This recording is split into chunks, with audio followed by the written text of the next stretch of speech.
live from KSAT 12. Good Morning San Antonio starts right now. Good morning. It's Thursday, June 20th. That's right. Friday Eve. We're almost to the weekend, and it's been nice to have the showers in our area. I thought we just had a downpour downtown, but it was somebody rolling a cart down the hallway. I heard that too. Because it's a fairly long hallway, and so it sounded like another one of those tropical downpours. Well, because that happened yesterday. It did. Yeah. Although yesterday, when it passed through here, was in the morning. That part of the shower that went by really quick. Well, it does get loud here when it rains, and it's always funny to me because everyone walks up to the weather center is like, "Did you know it's raining?"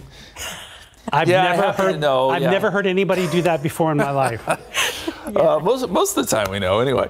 One thing that because of the rain that popped up was the molds. They jumped up into the very high category, so I want to let people know about that first and foremost. It's up to 15,000. So if you got a headache this morning or molds bug you, here is the reason. That long duration rainfall yesterday really helped kick up the molds. But how nice was it to just see light rain for several hours yesterday? A good soaking rainfall. And we'll show you the rainfall totals here in just a little bit.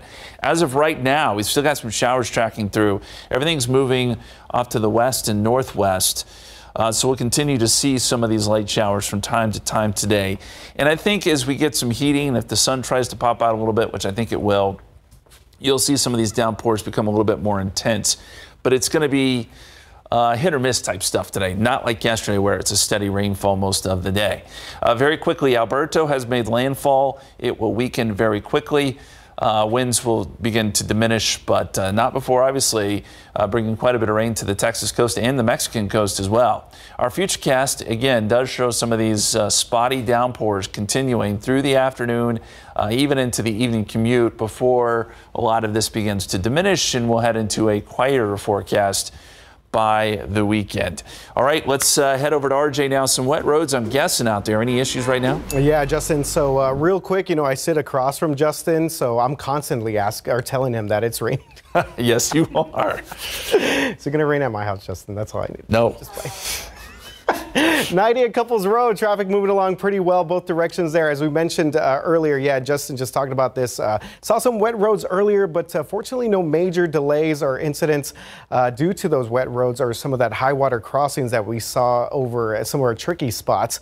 In fact, they actually shut down a lot of the construction that was taking place. We've seen some raindrops right there, 410 and Culebra, but they did shut down a lot of construction because of that weather. So that was good news for all of our drivers on the northwest side of town and northeast side of town. Let's look at our current conditions here because we do have this stalled vehicle that's still being reported 410 East right here at Evers Road. So it's going to be right in between Bandera Road and Callahan Road. And we're also seeing an incident further up on Bandera, a little bit past 410. That's going to be at Bandera at Grissom. But traffic is starting to move through that area, even though that camera there is looking a little bit hazy as folks make their way on the eastbound lanes of 410. A quick look here at the rest of the city, and everything for the most part's looking okay with the exception of a lot of congestion that we're seeing on the northwest side along 1604 and I-10. And we do have a stalled vehicle that was much further up 35 there in the northeast side, far northeast side, right there, 35 northbound at Schwab Road. But for the most part, guys, things are looking pretty good out there. Mark and Stephanie, back to you guys.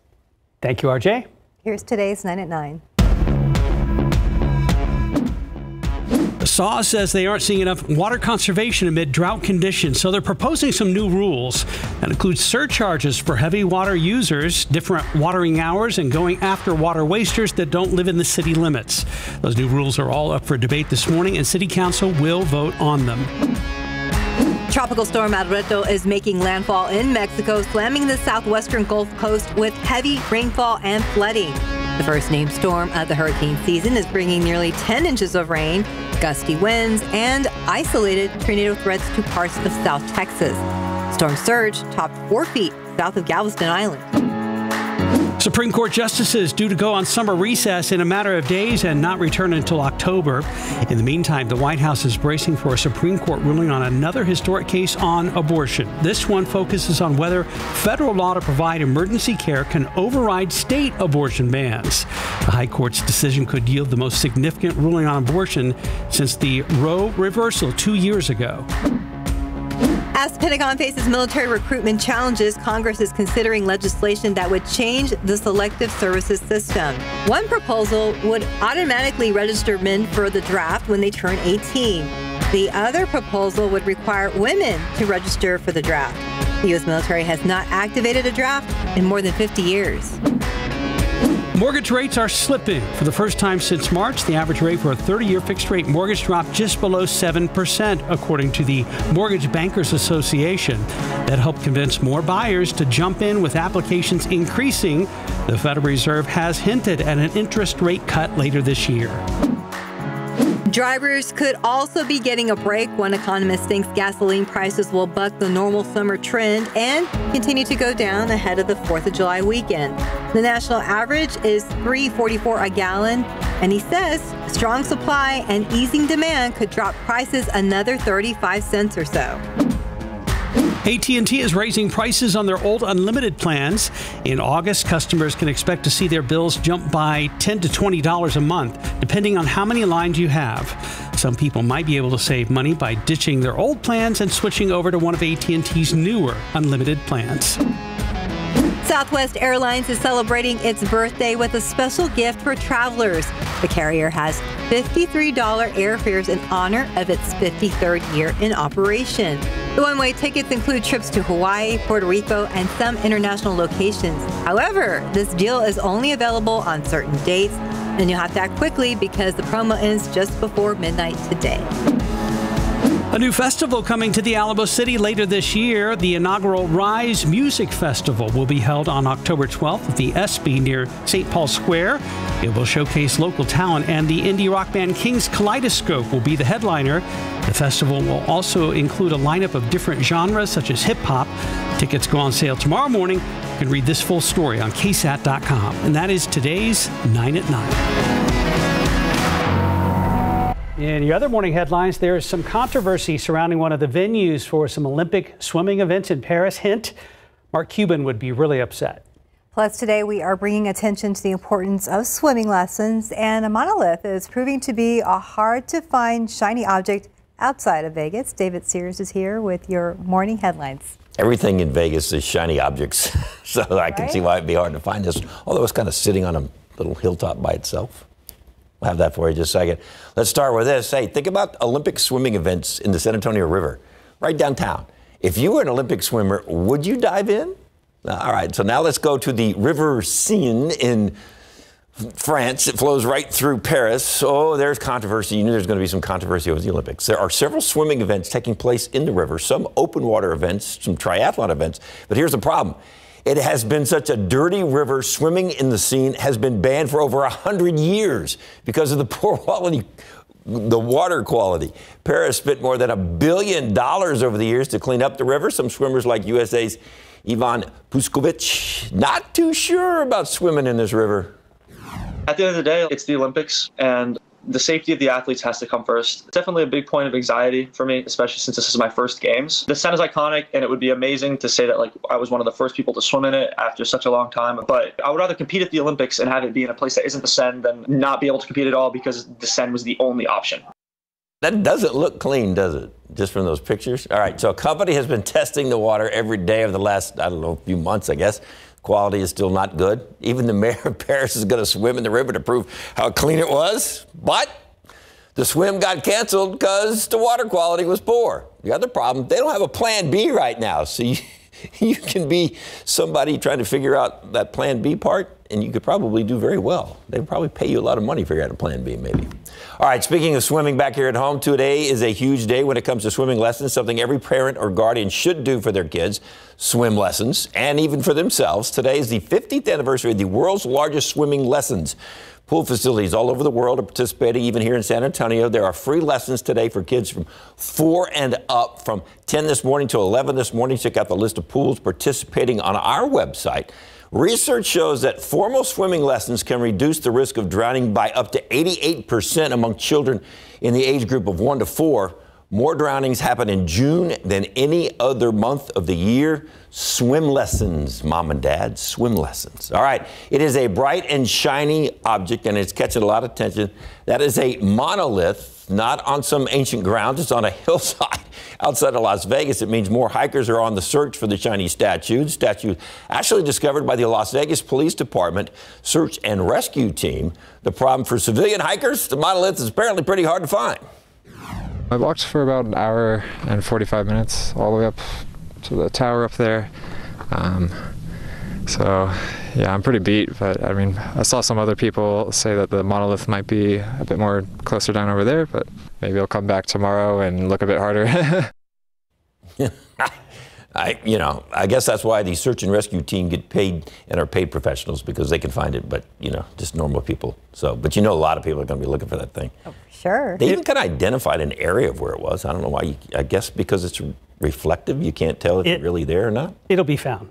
100% it'll be found. They did this like years ago, didn't they? It was it's popped up in different places around the U.S. I remember that. And of course, it all harkens back to 2001: A Space Odyssey, and the iconic monolith in that famous science fiction movie. So that's what they're going on. Something else to do in Vegas. That's right. When you lose all your money, go look for the. You can go look for it. I'm surprised that this mirror monolith doesn't have news anchors standing around it, looking in the mirror.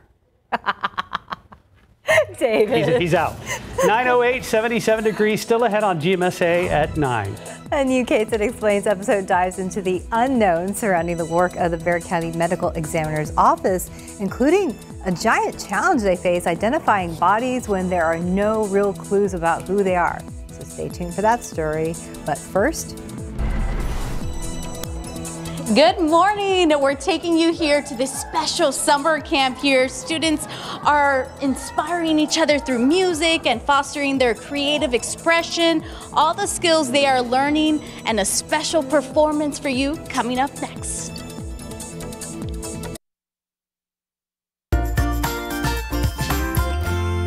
A local summer camp is empowering children through music and allowing them to express themselves creatively. Well, our Tiffany Huertas joins us live from the Children's Chorus of San Antonio Summer Camp at the Alamo Heights United Methodist Church to tell us more about the numerous benefits. Good morning, Tiffany.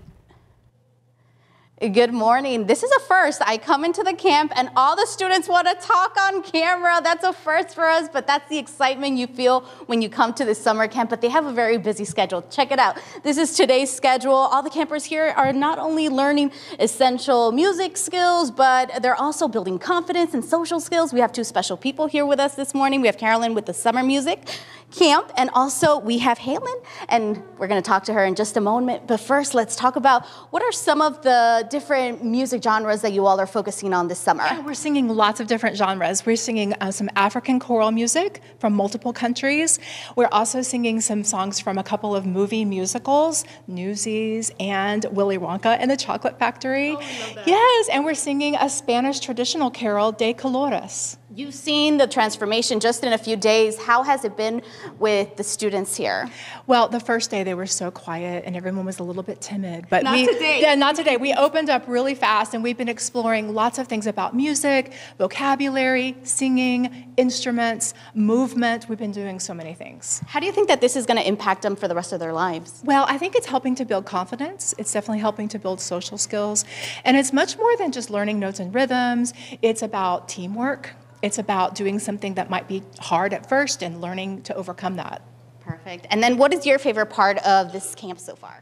My favorite part of the camp has been learning all of the new songs and getting to know new people and getting to know new songs from different cultures. And if maybe a student, another kid out there wants to join next year, what would you tell them?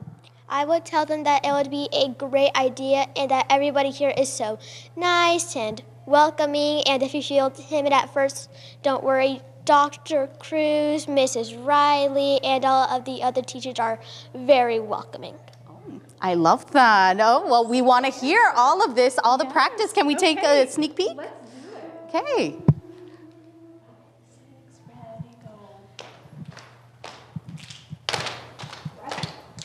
Yonder calm day, day is breaking. Yonder calm day, oh my soul. Yonder calm day, day is breaking. Sun is rising in my soul. Sunrise, sunrise.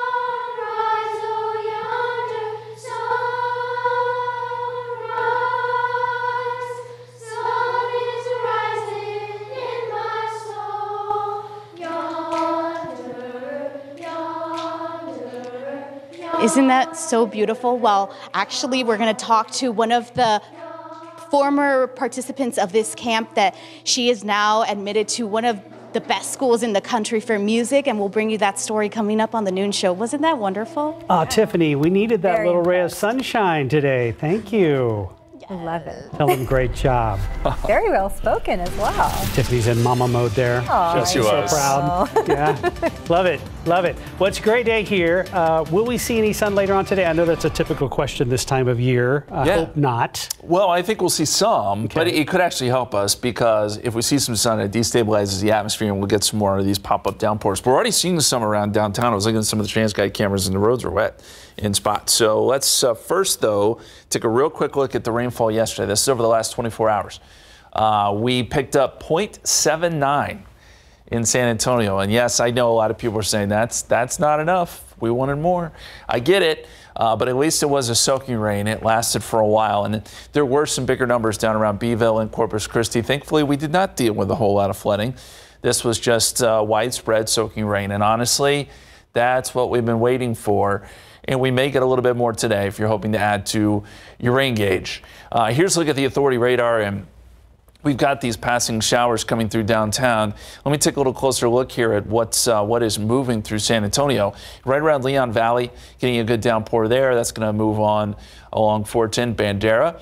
And then you got Rio Medina, Castroville, seeing a little bit of rain and more showers that'll be feeding in east to west across the area today. Have an umbrella with you. You don't want to get caught in one of these downpours. And I think, as I said earlier, once we get some daytime heating, these downpours will become a little more robust. And you may see some heavier rain in spots. Seeing some heavier downpours down around Victoria as well, and more showers you can see forming off to the east. So I think that scattered showers, a good bet today. And you look at the futurecast, this is around 12:15. It does show some of that activity moving through and perhaps seeing a little bit heavier in spots around 3, 4 o'clock once we get into the warmth of the day. 5 o'clock, still a little bit of activity there, so the evening commute could be wet. And then by the evening hours, once we lose daytime heating, you'll see a lot of this activity start to go away and lower rain chances take hold as we get into tomorrow and over the weekend. So your forecast today, 30% chance of rain this morning, 40% chance those. We head into the afternoon hours, 86 by 3, 4 o'clock. That's it. That's all we're getting up to. So we stay in the 80s again today, below average, which is fantastic. And easterly winds will be a little bit gusty from time to time. 77 in San Antonio right now, 78 New Braunfels, 72 Bernie, 74 Kerrville. And it is still cloudy here across the city of San Antonio. Let me show you the clouds and radar here over the last several hours. And you can see the back edge of the clouds trying to move towards San Antonio. We'll see if we get some of that sun. But certainly out here where we start to see some destabilization, that's where we'll start to see some more of those downpours develop and maybe even a few rumbles of thunder. That rain shield that moved through yesterday now pushing towards Del Rio and West Texas, areas that also need rain. Hey, we got to mention today is summer solstice. Don't forget about that. We officially enter into summer. Of course, the tilt of the Earth plays the big role here. The Earth's axis is tilted towards the sun. The northern hemisphere is. So it's the longest day of the year. We have more than 14 hours of daylight. Summer officially begins today at 3:51. And what a way to begin summer this year with highs in the 80s and a 40% chance of rain. 90 tomorrow, 20% chance. As I said, the weekend's going to be pretty quiet. And then we add in some rain chances once we get into next week. Just some isolated stuff here and there. And temperatures get back into the 90s. Hey, special treat coming up next half hour. We all know David is retiring. We're very excited to have him actually do the weather for us, or at least a little bit of the weather, because David has done everything around here except for weather. Yeah. So we're going to give him a chance if you want to check it out. This will be awesome. Coming up, so in our next half hour, right? Yes. Okay, cool. Yes. We're looking forward to it. Break a leg, David. 920, 77 degrees. Well, we mentioned the City Council vote happening today regarding new rules proposed by SAWS in order to conserve more water. So when we come back, details about what those proposed changes would mean for us. Like we mentioned in the Night at 9, SAWS has proposed some new drought rules because they say they're not seeing enough conservation during drought conditions. And San Antonio City Council is voting on those rules this morning. Well, some of the proposed changes include a new surcharge for heavy water users, different watering hours, and a way to go after water wasters outside the city limits. Our City Hall reporter Garrett Behringer tells us what we need to know. As the San Antonio Water System briefed council members about the proposed drought rule changes last week, there was little conversation and even less criticism. The only suggested change we heard was for even stricter rules for drip irrigation. I would like my colleagues to consider the one time a week restriction when this comes back to us in about a week. In all, the rules look likely to pass. So here are some of the big ones. First up, ditching municipal citations for water wasting violations. Currently, those can't touch water wasters in suburban cities. So SAWS will add the fine onto bills instead. If they don't respond or choose not to, then 21 days after that violation notice, we'll put it to go on their next available bill. And they're changing up their drought restrictions. The Edwards Aquifer Authority is at stage 4, which restricts how much permit holders like SAWS can pump out of the aquifer. But SAWS drought restrictions for its customers are only at stage 2, which means watering just once a week. And it's partially because going to stage 3 and cutting that further would be a hassle for everyone. Right now, that twice a month watering is pretty severe. It's a pretty onerous thing to have to do. The plants can survive it, but it's just difficult for people. So we've been reluctant to go there unless it's an emergency. Instead of restricting everyone's ability to water their lawn, they just charge the heaviest users more after they hit a certain threshold. For residential users, that's about 20,000 gallons. After that, it's an additional $10 and change for every 1,000 gallons. We'd be really trying to help everybody stay under that, save some more water in July, probably in August too. The new rules are coming when San Antonio's already looking down the barrel of another hot summer. A UTSA professor tells us 4 of the last 5 years have had below average rainfall. Last year, we get pretty close to stage 5, and now we are heading that way again this year. We have a breakdown of all the proposed changes on KSAT.com. I'm Garrett Behringer, KSAT 12 News. Well, we will bring you an update on City Council's vote as soon as we hear anything, so stay tuned for the latest on air and on our KSAT app. 926, 77 degrees. There's more ahead on GMSA at 9. Well, including a different viewpoint of the Cowboys organization getting ready for a new football season. Making the Dallas Cowboy cheerleader squad is not easy, and a new show on Netflix shows us just what goes into the making the team. And Myra Arthur takes us behind the scenes of the Bexar County Medical Examiner's Office to show us how sometimes figuring out how someone died is easier than identifying who the person is. We want to take you live to the Bexar County Courthouse. The trial for a man accused of killing, mutilating, and burning the remains of his ex-girlfriend back in 2021 is continuing this morning. Now, you again are looking live in the proceedings right now. This all began Tuesday, but the trial was on recess yesterday because of the Juneteenth holiday. So here's where things are at. Apparently, the lawyers are conferring with the judge right now. We understand that that gentleman on the stand right now is a Texas Ranger. And right now, prosecution has been in the process of showing Andres Tarnava's confession during his interrogation. Well, prosecutors are alleging this is a case of retaliation. Tarnava faces life in prison if he is found guilty. We are live streaming this trial from beginning to end, and our Erica Hernandez is covering the case for us. So you can watch the trial on all of KSAT's streaming platforms, and Erica will have an update for us on today's testimony on our later newscast. Well, to other news, we're enjoying a break from the excessive heat right now, but we know the 100-degree mark will be back before we know it. And if you drive an electric vehicle, high temperatures could cause your car to lose range. CNN's Jen Sullivan looks at why temperatures impact EVs and what drivers can do to help ensure their cars perform well in the heat. A record-breaking heat wave is sweeping across the U.S., with temperatures soaring to dangerous levels in the Northeast and Midwest. More than 260 million people will experience temperatures at or above 90 degrees this week, and the summer season is just getting underway. We're seeing the sort of heat that you really don't expect to see until well into July. Keeping cool in the excessive heat can be a challenge. It can also take a toll on our cars, especially electric ones. Electric cars don't enjoy really cold weather or really hot weather. Andy Garberson works at Recurrent, a company that tracks the performance of EV batteries. They looked at more than 7,500 cars connected to Recurrent's platform and found that EVs can lose between 15 to 31% of their drivable range when the temperature soars to 95 degrees and above. If you are driving in hot weather, there needs to be extra energy to power the air conditioner to keep you and the battery nice and comfortable.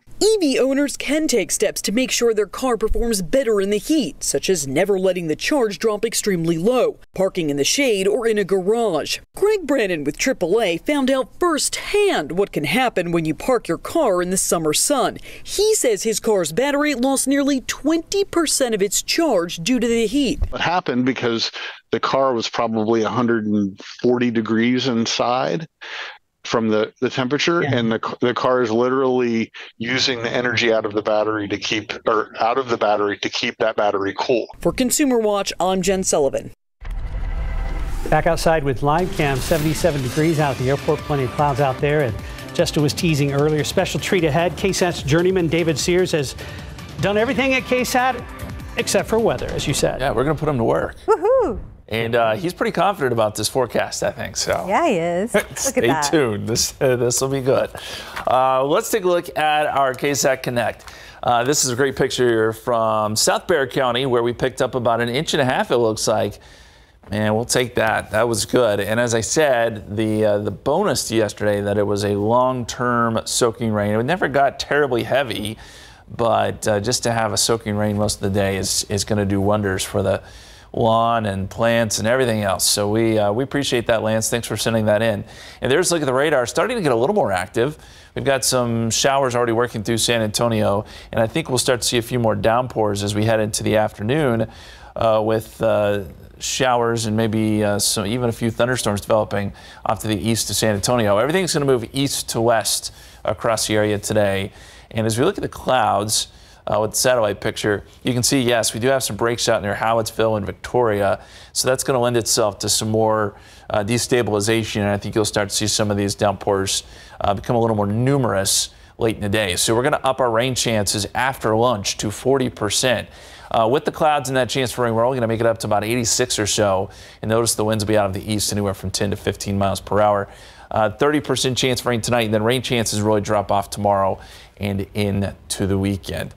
That's my forecast. We'll see what David Sears has to say about all this coming up in just a few minutes, guys. We can't wait. Thank you, Justin. Well, in today's edition of KSAT Explains, we are getting a rare look inside the Bexar County Medical Examiner's office. Sometimes finding out how a person died is the easy part. Figuring out who that person is could be much, much harder. So Myra Arthur spoke with the Chief Medical Examiner and Chief Investigator about the mystery surrounding what they do and unidentified remains.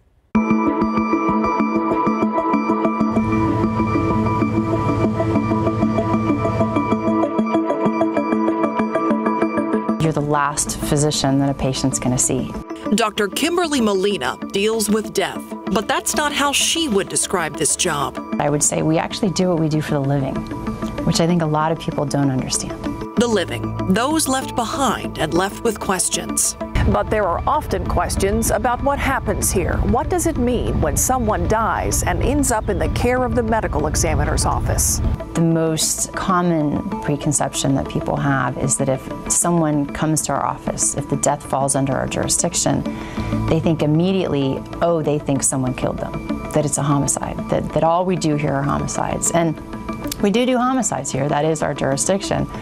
But our jurisdiction is actually any unnatural death. So car accidents, people who fall down and maybe hit their heads, or cases where we just don't know. They may not be under doctor's care, may not have significant medical history. Nicole Healy is Chief Investigator for the Medical Examiner's Office. Investigation section where the eyes and ears of the doctors, the actual forensic pathologists at the scenes. She and her team respond to the scene of a death. Law enforcement may investigate if someone died as the result of a crime. She wants to know why they died. It's number one, why did the person die, but then also, who are they? Unfortunately, it does happen where cases take, weeks, months, even years for us to really figure out what happened. Had they ever been fingerprinted? We'll run fingerprints. Or do you know who their dentist is? Yes, they were seen here. We can take x-rays and see if they have sort of any implanted hardware, for instance, a pacemaker, or maybe they've had a hip replacement,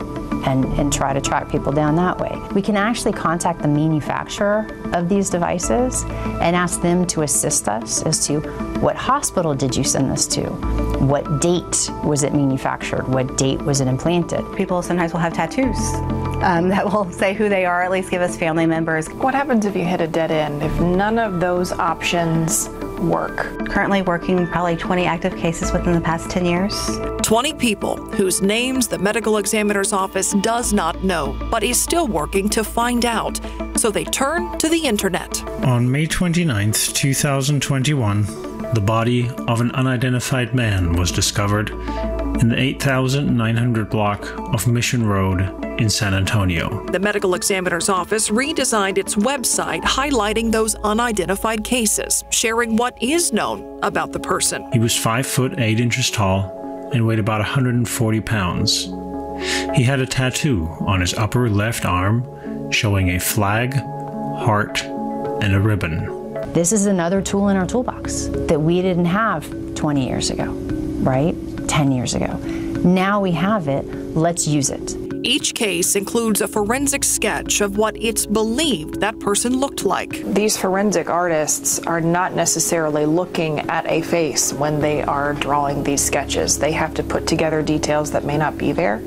Absolutely. It's going to be case by case. Sometimes they could do a sketch. Sometimes they go into even more forensic artwork where they're just getting details, information, molds, and going from there.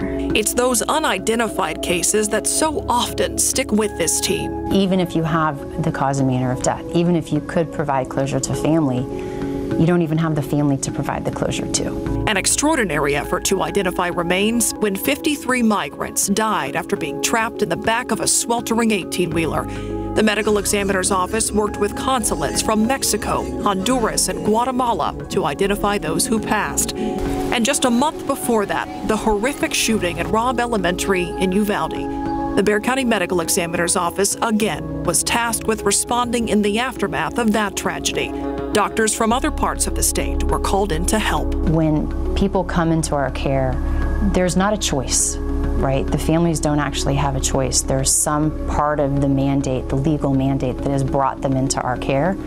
We absolutely want to make sure that families understand that we are going to treat their loved ones with dignity, with respect. We're going to get the answers that they deserve. Even if in some cases, it takes years. This is someone's loved one, their son, their mother, their daughter. They have a name now. This is our day at the office. This is what we do. But each call, it's that family's worst day of their life. I don't think we see the death all day. We see the living. You can find information on unidentified cases right now by going to bear.org/unidentified. And that's where you can see those forensic sketches and information on what's known about that person. So we have that link and this story on our website, KSAT.com. 940, 77 degrees. You're watching GMSA at 9. Well, coming up in just a few minutes, we're going to get a look at what it takes to make the Dallas Cowboy cheerleading team, which has been known as America's Sweethearts. Welcome back. Let's look out there with Zoo Cam. This morning it's Crane Cam, and I think we need to do some trimming out here. Those plants are so green, right? Well, that's great. That is good news. A little overgrown, but it's fine. For the zoo, yeah. And of course, there may be some more rain in the area. So if you are going to the zoo, take that umbrella or, maybe a hoodie or something. They're open, rain or shine. So let's tell you what's going on here. So it's no secret that a number of us are going to be retiring at the end of next week. And KSAT asked us, is there anything you want to do that you haven't done before at KSAT before you go?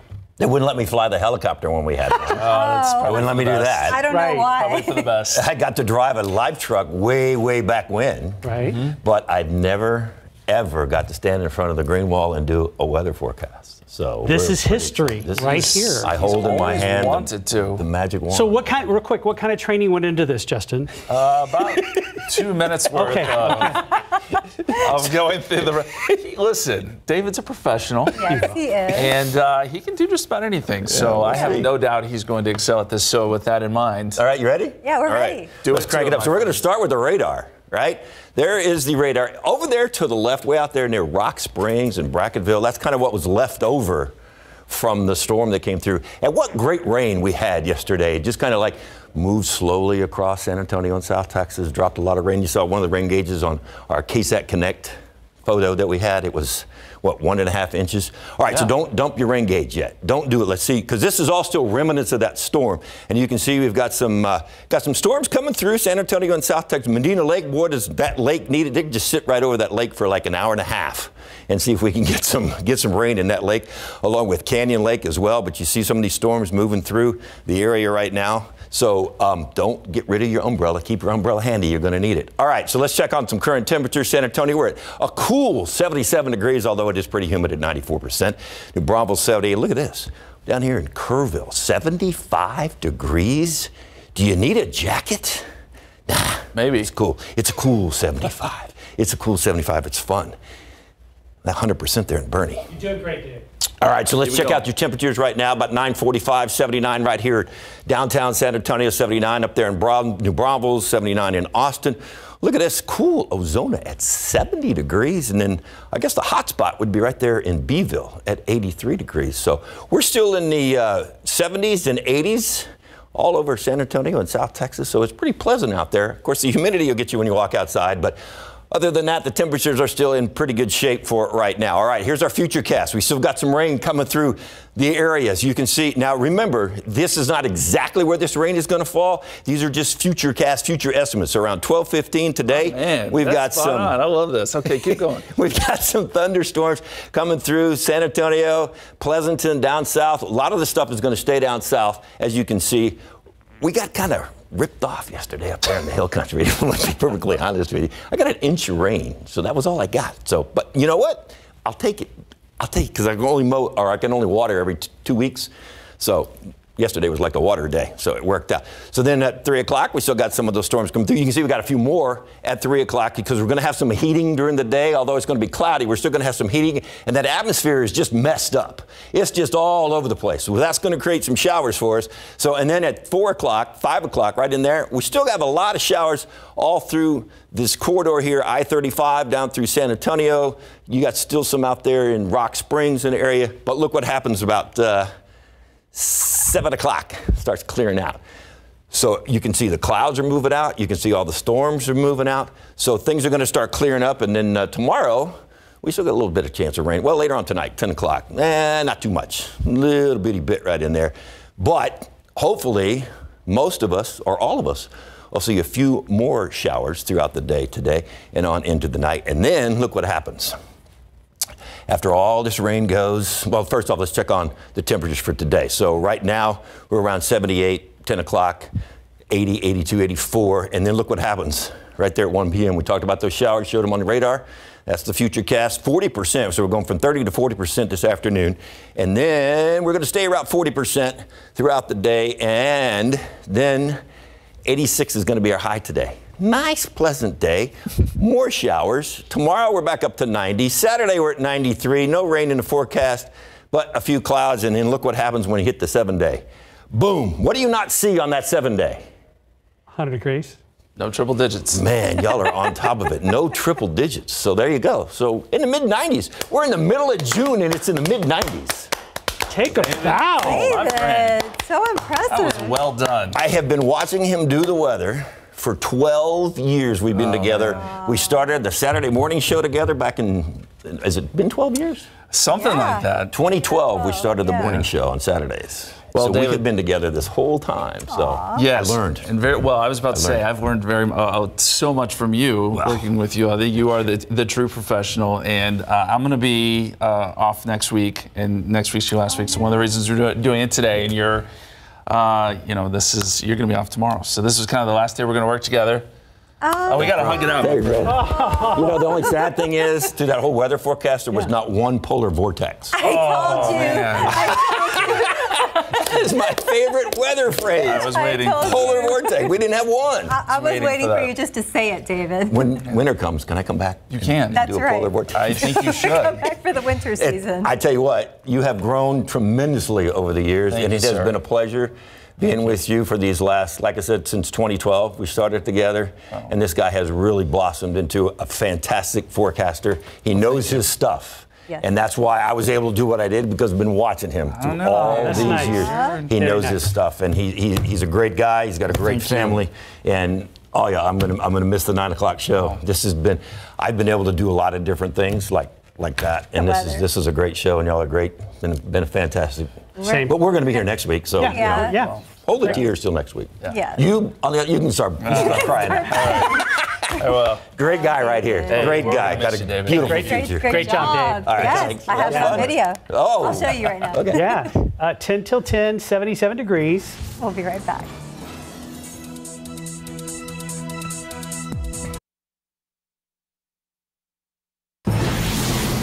Dallas Cowboys training camp begins next week, but a new Netflix show looks at a different side of the game, a well-known team of elite athletes in their own right. That's right. As CNN's Alicia Stanford reports, you may have seen the show on CMT, but now America's Sweethearts, Dallas Cowboys cheerleaders, debuts today on Netflix. Y'all heads up, it's time, it's focus. Along with the thrill of victory, many a hopeful Dallas Cowboy cheerleader has had to deal with the agony of intense training long before she steps onto the field. Your left kick won't make this team.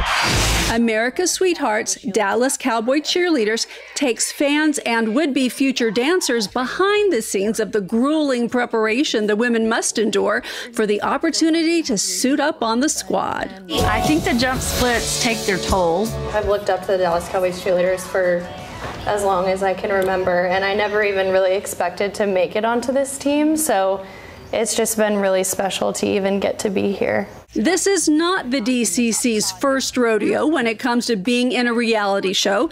The cheerleaders were part of Dallas Cowboy cheerleaders making the team on CMT for 16 seasons. The cameras follow the cheerleaders themselves and both me and Judy in our personal lives, in our homes, in our relationships. It's been a real eye-opening lens for me as well to see the backstories. I'm focusing on whether or not I should come back for a 5th year. The cameras focus on some of the newest members of the team, as well as seasoned veterans who are not guaranteed they will make the cut, regardless of their experience. You 36 are officially the Dallas Cowboy cheerleaders! In Hollywood, I'm Alicia Stanford.